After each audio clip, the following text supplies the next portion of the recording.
Hello, ഈ ശബ്ദ പരിധിക്കുള്ളിൽ ഞങ്ങളെ ശ്രദ്ധിക്കുന്ന മാന്യ കേൾവിക്കാർക്ക് ലോകരക്ഷകനായ യേശുക്രിസ്തുവിൻ്റെ നിസ്തുല്യ നാമത്തിൽ ഞങ്ങളുടെ സ്നേഹവന്ദനങ്ങൾ ആദ്യമായിട്ട് അറിയിക്കുകയാണ്. അല്പസമയത്തേക്ക് നിങ്ങളുടെ വിലപ്പെട്ട ശ്രദ്ധയെ ഞങ്ങളുടെ പ്രമേയത്തിലേക്ക് ഞങ്ങൾ സദയം ക്ഷണിച്ചുകൊള്ളുന്നു. എല്ലാവർക്കും ആവശ്യമുള്ളതും വിലപ്പെട്ടതും വിശ്വസിക്കുവാൻ കൊള്ളാകുന്നതുമായ ഒരു സന്ദേശമാണ് സുവിശേഷം എന്ന് പറയുന്നത്. ഇത് ദൈവം കൽപ്പിച്ചു സകല മനുഷ്യരോടും പോയി അറിയിക്കുന്നതിനായിട്ട്. ലോകത്തിന് ഏറ്റവും അധികം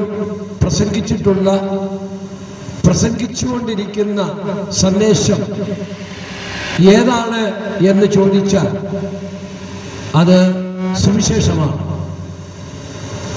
മനുഷ്യൻ ആദ്യമായിട്ട് കേട്ട സന്ദേശം സുവിശേഷം തന്നെയാണ്.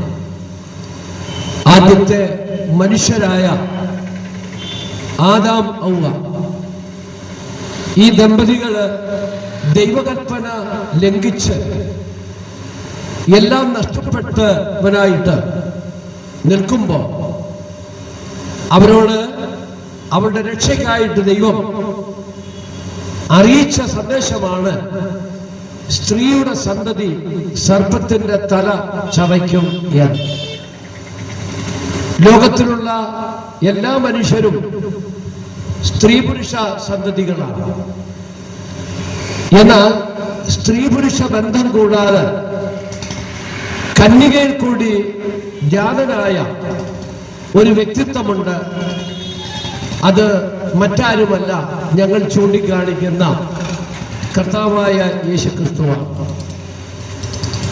ഈ സ്ത്രീയുടെ സന്തതിയായ കർത്താവായ യേശുക്രിസ്തുവിനെ കുറിച്ച് സകല മനുഷ്യരും അറിയണമെന്നുള്ളതായ ആഗ്രഹത്തോടു കൂടിയാണ് ഇവിടെയും ഞങ്ങൾ ഈ സന്ദേശവുമായിട്ട് വന്നത്. ഇപ്പോൾ നാം ഒരു പാട്ട് കേൾക്കുകയുണ്ടായി. മനുഷ്യ ജീവിതം എന്ന് പറയുന്നത് നൈമിഷികമാണ്, വെള്ളത്തിന്റെ കുമിള പോലെയാണ്. വെള്ളത്തിൻ കുമിളയ്ക്കുള്ള ആയുസ് കണ്ണടച്ച് തുറക്കുന്നതിന് മുമ്പ് അത് പൊട്ടിച്ചിതറിപ്പോ. മനുഷ്യ ജീവിതത്തെ പാട്ടുകാരന് അങ്ങനെയാണ് ഉപമിച്ചിരിക്കുന്നത്.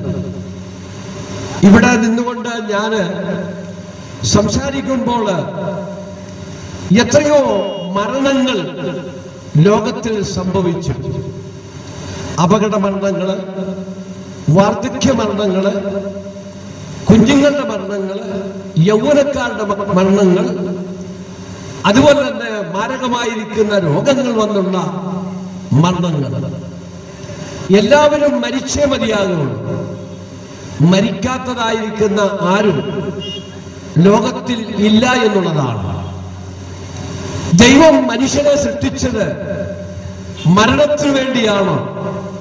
ഒരിക്കലും അല്ല എന്നതാണ്. മനുഷ്യൻ എന്നേക്കുമായിട്ട് ജീവിക്കേണ്ടതിനായിട്ടാണ് ദൈവം തന്റെ സാദൃശ്യത്തിലും സ്വരൂപത്തിലും മനുഷ്യനെ സൃഷ്ടിച്ചത്. എന്നാൽ മനുഷ്യന്റെ അനുസരണക്കേട് നിമിത്തം, ദൈവകൽപ്പന ലംഘനം നിമിത്തം അവൻ ദൈവത്തിൽ നിന്ന് അകന്നുപോയി. ആ അകൽച്ച നിമിത്തമാണ് മരണമുണ്ടായത്. ബൈബിൾ ചൂണ്ടിക്കാണിക്കുകയാണ്, ഏകമനുഷ്യനാൽ പാപവും പാപത്താൽ മരണവും ലോകത്തിൽ പ്രവേശിച്ചു എന്ന്. എന്നാൽ മരണം കൊണ്ട് മനുഷ്യന്റെ ജീവിതം അവസാനിക്കുന്നില്ല. മരണത്തിനു ശേഷം അവൻ എന്നേക്കുമായിട്ട് ഇതിനപ്പുറത്ത് ജീവിക്കാൻ പോകുകയാണ്. രണ്ട് സ്ഥാനങ്ങൾ മരണത്തിനു ശേഷമുണ്ട്. അതൊന്ന് സ്വർഗമാണ്, എല്ലാവരും ആഗ്രഹിക്കുന്ന കാര്യമാണ് സ്വർഗത്തിൽ പോകണമെന്ന്. ആരും നരകത്തിൽ പോകാൻ ആഗ്രഹിക്കുന്നില്ല. ദൈവം നിത്യനായതുകൊണ്ട് ദൈവത്തിന്റെ സ്വഭാവത്തിന് മാറ്റമില്ലാത്തത് കൊണ്ട് നരകവും നിത്യമാണ്. ദൈവം മനുഷ്യനെ എന്തുകൊണ്ടാണ് നരകത്തിലേക്ക് തള്ളിക്കളയുന്നത്? ഒറ്റ വാക്കിൽ പറയുകയാണ് എങ്കിൽ ദൈവം നീതിമാനാണ്. ദൈവം നീതിമാനായതുകൊണ്ട് തെറ്റുകാരനായ, പാപിയായ, കുറ്റക്കാരനായ മനുഷ്യനെ ശിക്ഷിക്കാതിരിക്കുവാൻ ദൈവത്തിന് കഴിയുന്നതല്ല. ദൈവത്തിന്റെ നീതി പാപിയായ മനുഷ്യൻ ശിക്ഷിക്കപ്പെടണമെന്നാണ്. പാപിയായ മനുഷ്യൻ ശിക്ഷിക്കപ്പെട്ടാൽ അവൻ മരണത്തിനു ശേഷം നിത്യനരകത്തിലേക്ക് പോകും എന്നതാണ്. മനുഷ്യൻ ഏറ്റവും വിലയേറിയവനാണ്. മനുഷ്യന്റെ വിലയെ സംബന്ധിച്ച് ബൈബിൾ അസന്നിഗ്ധമായ നിലയിൽ വ്യക്തമാക്കുന്നുണ്ട്. ഈ പ്രപഞ്ചത്തെക്കാൾ മനുഷ്യന് വിലയേറിയവനാണ്. മനുഷ്യന് വേണ്ടിയാണ് ദൈവം സകലവും സൃഷ്ടിച്ചത്. ആകാശത്തിലെ പറവകളാകട്ടെ, വനങ്ങളിലെ മൃഗങ്ങളാകട്ടെ, കടലിലെ മത്സ്യങ്ങളാകട്ടെ, അതുപോലെ തന്നെ ഈ സസ്യലതാദികളാകട്ടെ, ഇത് മനുഷ്യനെ ഉദ്ദേശിച്ചുകൊണ്ട്, മനുഷ്യനെ ലക്ഷ്യമാക്കിക്കൊണ്ട് ദൈവം സൃഷ്ടിച്ചതാണ്. എന്നാൽ പ്രപഞ്ചത്തിന്റെ മണിമകുടം എന്ന് പറയുന്നത് മനുഷ്യനാണ്. എന്തുകൊണ്ടാണ് മനുഷ്യൻ പ്രപഞ്ചത്തിന്റെ മണിമകുടം എന്ന് പറയാൻ കാരണം?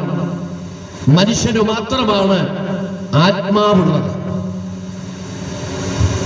മറ്റ് യാതൊരു ജീവികൾക്കും ആത്മാവില്ല എന്നതാണ്.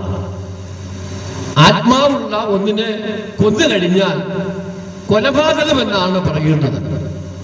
ബൈബിൾ നിസ്തർക്കമായിട്ട് പറയുന്നത് കൊല ചെയ്യരുത് എന്നാണ്.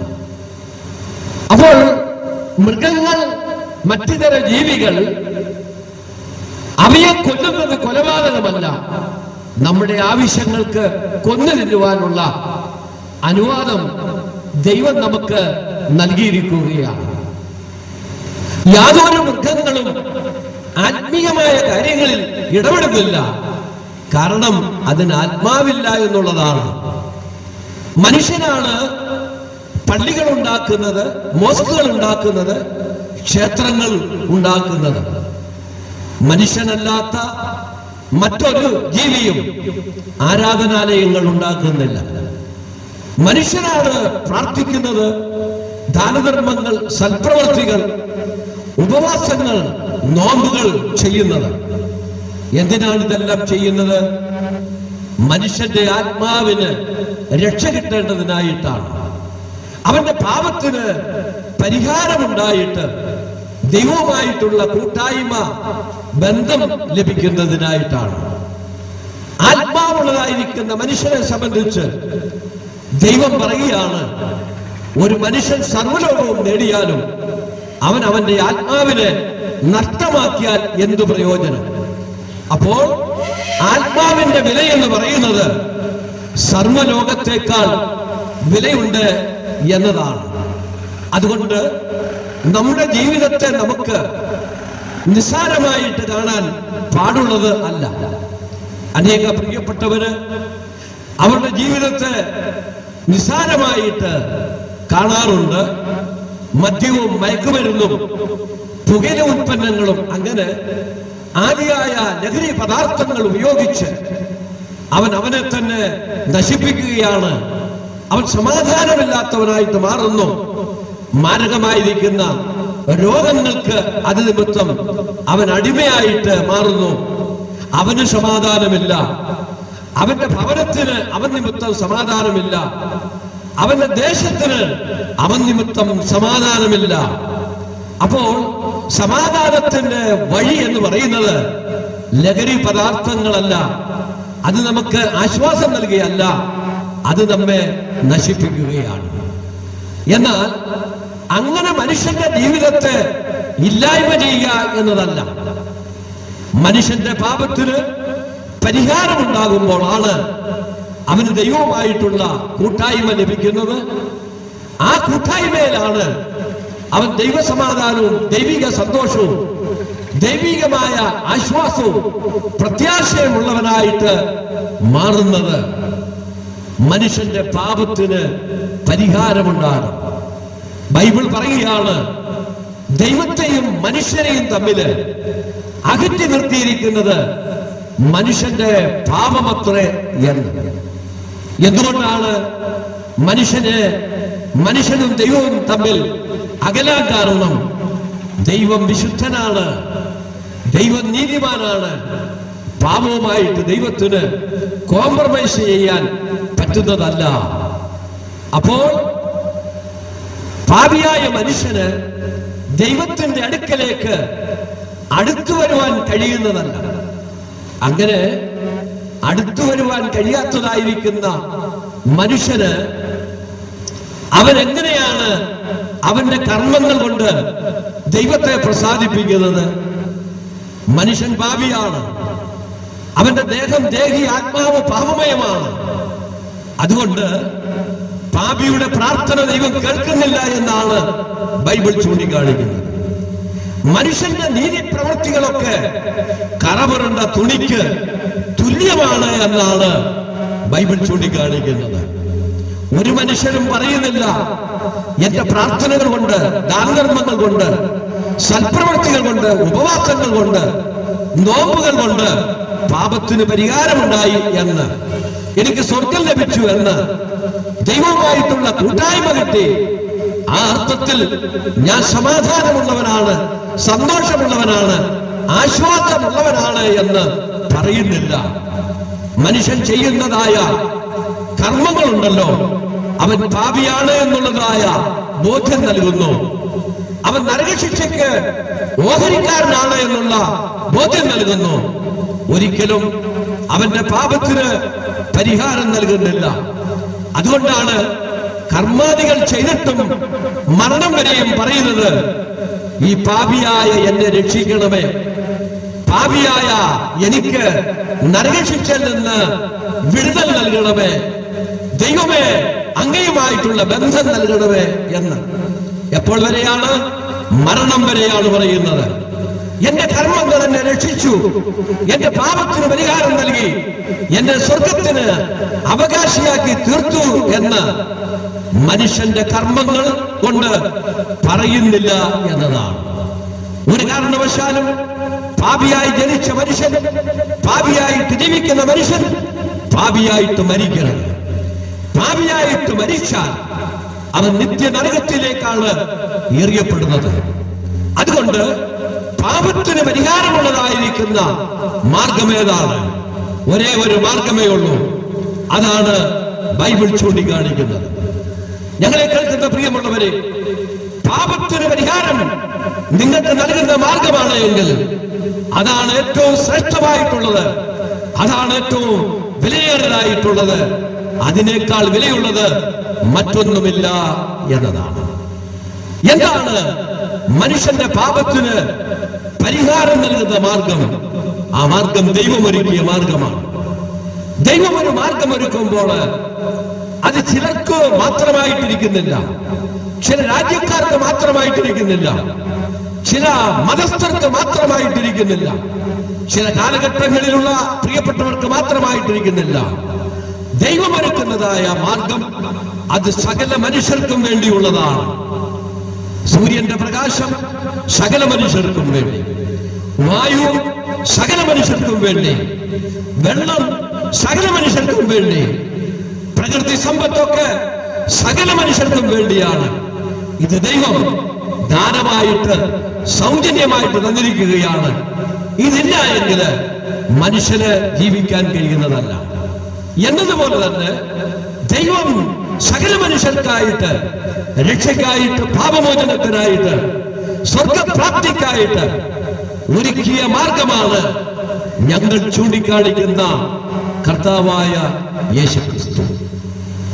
കർത്താവായ യേശുക്രിസ്തു പാപികളെ രക്ഷിപ്പാനാണ് ലോകത്തിൽ വന്നത്. യേശുക്രിസ്തു ഒരു അത്ഭുത വിഷയമാണ്. എന്താണ് കർത്താവായ യേശുവിന് അത്ഭുത വിഷയമെന്ന് പറയാൻ കാരണം? ഏകദേശം നൂറുകണക്കിന് പ്രവചനങ്ങൾ യേശുക്രിസ്തു ലോകത്തിൽ വരുന്നതിന് മുമ്പ് ഉണ്ടായിരുന്നു. പ്രവാചകന്മാര് അവരുടെ പ്രവചനത്തിന്റെ ഉദ്ദേശവും ലക്ഷ്യമെന്ന് പറയുന്നത്, ഒന്ന്, ജനം അവരുടെ പാപവഴികൾ വിട്ട് ദൈവത്തിങ്കിലേക്ക് തിരിയുക എന്ന്.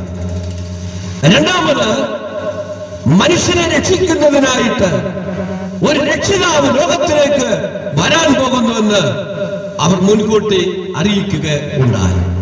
അത് നിഴലുകളായിട്ട്, അതുപോലെ തന്നെ അത് യാഗങ്ങളിൽ കൂടി, മാത്രമല്ല പ്രവചന രേഖകളിൽ കൂടി അത് രേഖപ്പെടുത്തിയതായിരിക്കുന്ന കാര്യമാണ്. ഒരു രക്ഷകൻ എങ്ങനെയാണ് വരേണ്ടത്? ഒന്ന്, പ്രവചനത്തിന്റെ അടിസ്ഥാനത്തിലാണ് വരേണ്ടത്.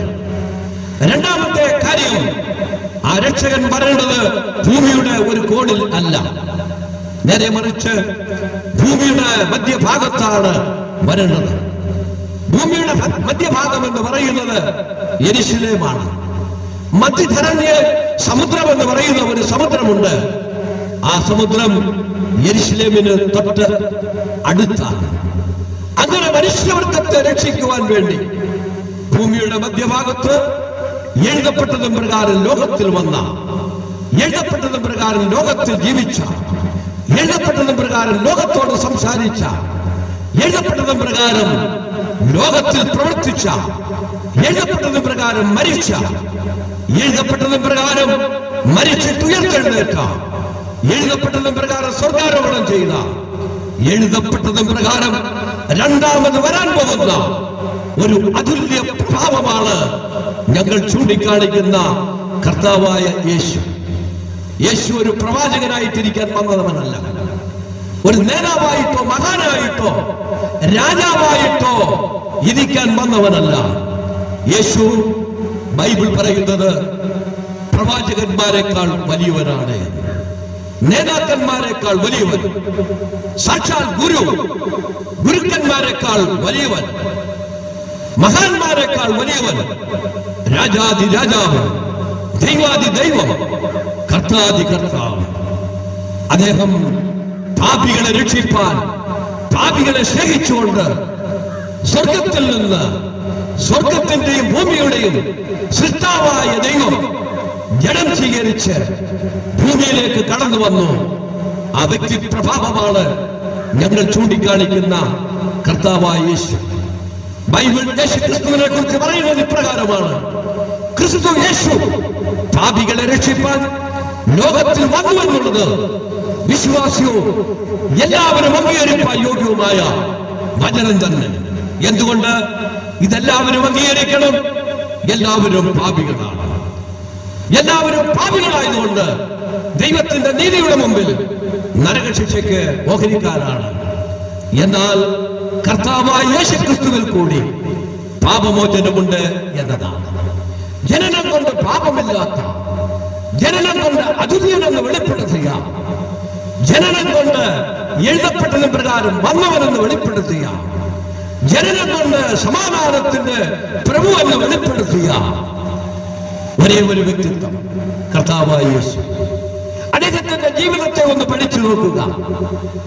ആ അദ്ദേഹത്തിന്റെ ജീവിതത്തെ കുറിച്ച് പരാമർശിക്കാത്തതായ എഴുത്തുകാർ ചുരുക്കമാണ്, രാഷ്ട്രീയ നേതാക്കന്മാർ ചുരുക്കമാണ്, മഹാന്മാർ ചുരുക്കമാണ്, തത്വജ്ഞാനികൾ ചുരുക്കമാണ്, ഗുരുക്കന്മാർ ചുരുക്കമാണ്.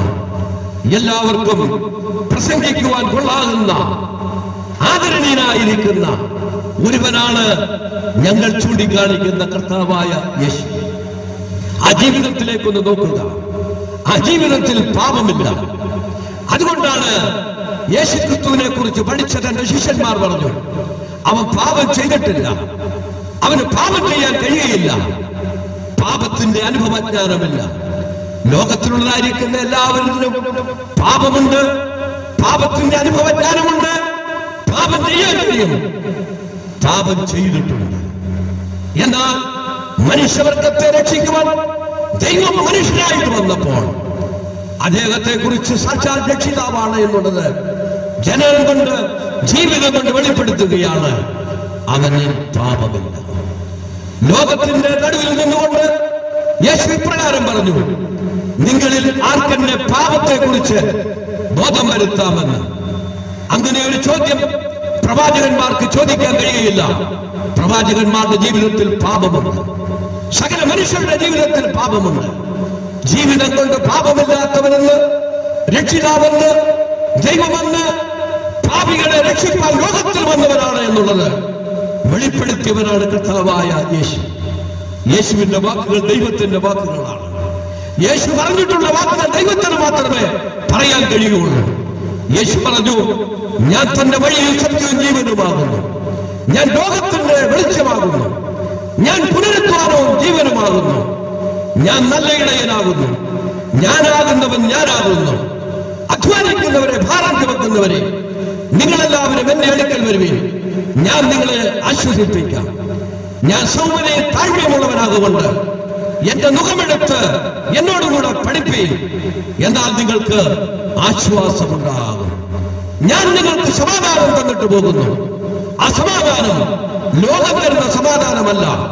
എന്റെ സമാധാനം ലോകത്തിന് നൽകാൻ കഴിയുകയില്ല. അടുത്തത്, എന്നിൽ വിശ്വസിക്കുന്നവൻ മരിച്ചാലും ജീവിക്കുമെന്ന്.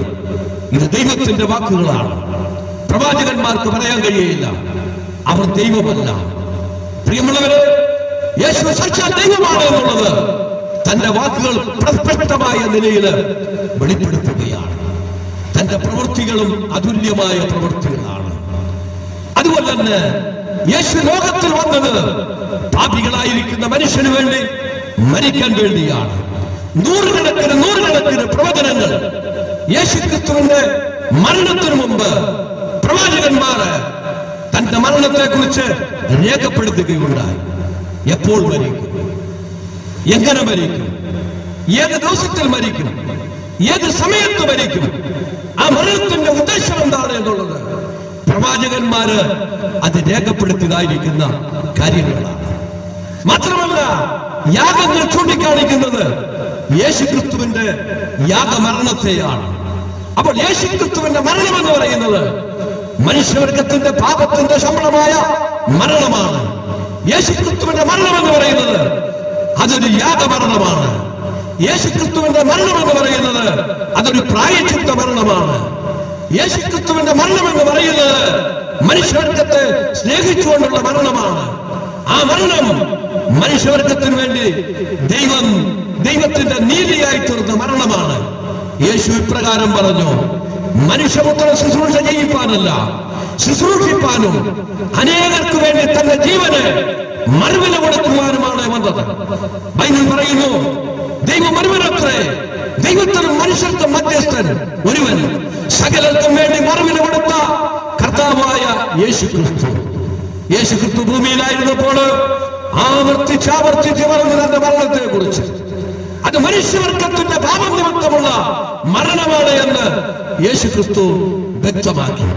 പ്രിയമുള്ളവരെ, കർത്താവായ യേശു പറഞ്ഞതുപോലെ പറഞ്ഞ സ്ഥലത്ത്, പറഞ്ഞ സമയത്ത്, പറഞ്ഞതായ ദിവസത്തിൽ, പറഞ്ഞതായിരിക്കുന്ന സമയത്ത് തന്നെ മനുഷ്യവർഗത്തിന്റെ പാപത്തിന് പരിഹാരം തന്റെ മരണത്താൽ ക്രൂശിൽ വരുത്തുകയുണ്ടായി. യേശുക്രിസ്തുവിന്റെ ക്രൂശിലെ ആ മരണത്താലാണ് പാപമോചനമുള്ളത്, രക്ഷയുള്ളത്, ദൈവമായിട്ടുള്ള കൂട്ടായ്മയുള്ളത്, ദൈവികമായ സമാധാനവും സന്തോഷവും ആശ്വാസമുള്ളത്. ജീവിച്ചിരിക്കുമ്പോൾ തന്നെ ഞാൻ സ്വർഗത്തിന്റെ അവകാശിയാണെന്നുള്ള ഉറപ്പ് യേശുക്രിസ്തുവിന്റെ മരണത്തിൽ കൂടി മാത്രമേ സാധിക്കുകയുള്ളൂ. ഒരു വ്യക്തി ദൈവപ്രസാദമുള്ളവനായിട്ട്, ദൈവിക സമാധാനമുള്ളവനായിട്ട്, ദൈവികമായ സന്തോഷമുള്ളവനായിട്ട് ജീവിക്കണമെങ്കിൽ അത് കർത്താവായ യേശുക്രിസ്തുവിന്റെ മരണത്തിൽ കൂടിയല്ലാതെ മറ്റൊരു മാർഗവുമില്ല. മനുഷ്യന്റെ കർമ്മങ്ങൾ മനുഷ്യനെ രക്ഷിക്കുന്നില്ല, പാപമോചനം നൽകുന്നില്ല, അവനെ സ്വർഗത്തിന് അവകാശിയാക്കി തീർക്കുന്നില്ല. കർത്താവായ യേശുക്രിസ്തുവിനുള്ള വിശ്വാസത്താലാണ് പാപമോചനമുണ്ട് ഉള്ളത് എന്നുള്ള അനുഗ്രഹീതമായ സന്ദേശമാണ് ഞങ്ങൾ ഇവിടെ നിന്നുകൊണ്ട് നിങ്ങളെ അറിയിക്കുന്നത്. ഞങ്ങളുടെ പാപത്തിന് യേശുക്രിസ്തു മുഖാന്തരം പരിഹാരം ലഭിച്ചു, നരകശിക്ഷയിൽ നിന്ന് വിടുതൽ ലഭിച്ച് സ്വർഗത്തിന് അവകാശിയാണെന്നുള്ള ഉറപ്പ് ഞങ്ങൾക്ക് ലഭിച്ചു.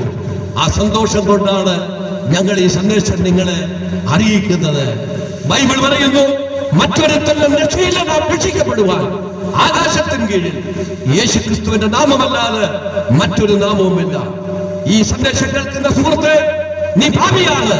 നിന്റെ പാപത്തിന് യേശുവിന്റെ അടുക്കൽ, നിന്റെ പാപത്തിന് പരിഹാരത്തിനായിട്ട് യേശുവിന്റെ അടുക്കൽ വരിക. രക്ഷയ്ക്കായിട്ട് യേശുവിന്റെ അടുക്കൽ വരിക. സമാധാനത്തിനായിട്ട് യേശുവിന്റെ അടുക്കൽ വരിക. രൂപാന്തരത്തിനായിട്ട് യേശുവിന്റെ അടുക്കലേക്ക് വരിക. സ്വർഗപ്രാപ്തിക്കായിട്ട് യേശുവിന്റെ അടുക്കലേക്ക് വരിക. യേശു നിന്നെ വിളിക്കുന്നു. യേശു മരിച്ചവൻ മാത്രമല്ല, മരിച്ചിട്ട് പ്രവാചക രേഖകളിൽ രേഖപ്പെടുത്തിയതും പ്രകാരം യേശു പറഞ്ഞതുപോലെ തന്നെ മൂന്നാമത്തെ ദിവസം ഉയർത്തെഴുന്നേറ്റ് ജീവിക്കുന്നു. മരിച്ചിട്ട് ഉയർത്തെഴുന്നേറ്റ് ജീവിക്കുന്ന ഒരുവനെ മാത്രമേ ലോകം കണ്ടിട്ടുള്ളൂ. മനുഷ്യകുലത്തിൽ ഒരുവൻ മാത്രമേ ഉള്ളൂ. ഈ അവനെ ഒരുവൻ മാത്രമേ മരിച്ചിട്ട് ഉയർത്തെഴുന്നേറ്റു എന്നുള്ളതിന് സാക്ഷ്യം വഹിച്ചിട്ടുള്ളൂ. അത് ഞങ്ങൾ ചൂണ്ടിക്കാണിക്കുന്ന കർത്താവായ യേശുവാണ്. പറഞ്ഞതുപോലെ മരിച്ചിട്ട് ഉയർത്തെഴുന്നേറ്റ് മൂന്നാമത്തെ ദിവസം അതേ ഉയർത്തെഴുന്നേറ്റ് ഈ കർത്താവായ യേശു ക്രിസ്തുവിൽ കൂടി പാപമോചനവും രക്ഷയുമുണ്ടെന്നുള്ള അനുഗ്രഹിക്കപ്പെട്ട സന്ദേശമാണ് ഞങ്ങൾ നിങ്ങളെ കേൾപ്പിച്ചത്. എന്നാൽ പാപമോചനം യേശു ക്രിസ്തുവിൽ കൂടി പ്രാപിക്കാതെ പാപിയായിട്ടാണ് മരിക്കുന്നത് എങ്കിൽ നിശ്ചയമായിട്ടും ദൈവം നിത്യനരകത്തിലേക്ക് തള്ളിക്കളയും. അതുകൊണ്ട് പാപിയായ മനുഷ്യ, നീ സങ്കടപ്പെടേണ്ട ആവശ്യമില്ല, നിരാശപ്പെടേണ്ട കാര്യമില്ല, അസമാധാനത്തിലിരിക്കേണ്ട കാര്യമില്ല. യേശു ക്രിസ്തുവിൽ വിശ്വസിച്ച് പാപമോചനം പ്രാപിച്ച് സ്വർഗത്തിന് അവകാശിയാണെന്നുള്ള ഉറപ്പും നിശ്ചയത്തോടുകൂടി അസമാധാനത്തോടുകൂടി ജീവിക്കാൻ കഴിയുമെന്നുള്ളതിന്റെ സാക്ഷികളാണ് ഞങ്ങൾ. ഈ കർത്താവായ യേശു രണ്ടാമത് വരാൻ പോകുകയാണ്. ബൈബിളിൽ പറയുന്നതായ പ്രവചനങ്ങൾ അതേപോലെ നിവൃത്തിയായിക്കൊണ്ടിരിക്കുകയാണ്. പ്രിയമുള്ളവരെ, യുദ്ധങ്ങൾ, യുദ്ധശ്രുതികൾ, മാരകമായിരിക്കുന്ന രോഗങ്ങൾ, ഈ പ്രകൃതിയുടെ മാറ്റങ്ങൾ, ഇതെല്ലാം ബൈബിൾ വ്യക്തമാക്കുന്നുണ്ട്. കർത്താവായ യേശു ക്രിസ്തുവിന്റെ രണ്ടാമത്തെ വരവാണ്. അതുകൊണ്ട് യേശുവിൽ വിശ്വസിക്കാതെ മരണപ്പെട്ടാൽ ബൈബിൾ പറയുകയാണ്, ഒരിക്കൽ മരിക്കുകയും പിന്നെ ന്യായവിധിയും ദൈവം മനുഷ്യർക്കായിട്ട് നിയമിച്ചിരിക്കുന്നു. കർത്താവായ യേശുവിൽ വിശ്വസിച്ച് പാപമോചനം പ്രാപിച്ച് ദൈവമക്കളായി തീരുവാൻ ഞങ്ങൾ നിങ്ങളെ ആഹ്വാനം ചെയ്തുകൊണ്ട് ഇത്രയും സമയം ഞങ്ങളെ കേട്ടതായിരിക്കുന്ന പ്രിയപ്പെട്ടവർക്ക് ഒരിക്കൽ കൂടി ഞങ്ങളുടെ സ്നേഹമുള്ള അഭിവാദനങ്ങൾ അറിയിച്ചുകൊണ്ട് നിങ്ങളുടെ സഹകരണത്തിന് നന്ദി പറഞ്ഞുകൊണ്ട് ഞങ്ങൾ നിർത്തുന്നു. ദൈവനാമം എന്നതിലേക്കും വാഴ്ത്തപ്പെടുമാറാകട്ടെ. ആമേൻ.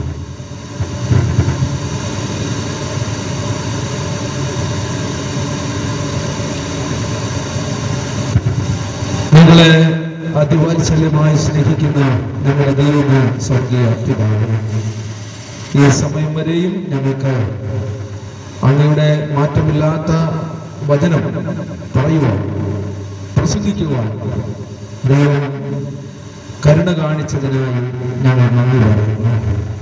കർത്താവേ, ചുരുക്കം പേരെങ്കിലും ഈ വചനത്തെ കേൾക്കുവാൻ ദൈവം അവിടുന്ന് സാധ്യതയാക്കി തീർത്താൽ ദൈവത്തിൻ്റെ വലിയ സ്നേഹത്തിനായി ദയക്കായി ഞങ്ങൾ നന്ദി പറയുന്നു. കേൾവിക്കായി ഒരുക്കി അതോർത്ത് നന്ദി പറയുന്നു. കർത്താവെ, വചനം പ്രസംഗിക്കുവാൻ അവിടുത്തെ ഭക്തിനെയും ദൈവം അനുവദിച്ചു. അതോർത്ത് ഞങ്ങൾ നന്ദി പറയുന്നു. ഇപ്പം ഞങ്ങൾ മറ്റൊരു സ്ഥലത്തേക്ക് കടന്നു പോകട്ടെ.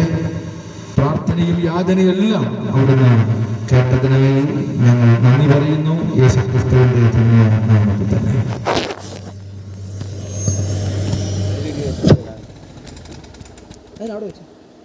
പിടിച്ചിരിക്കുക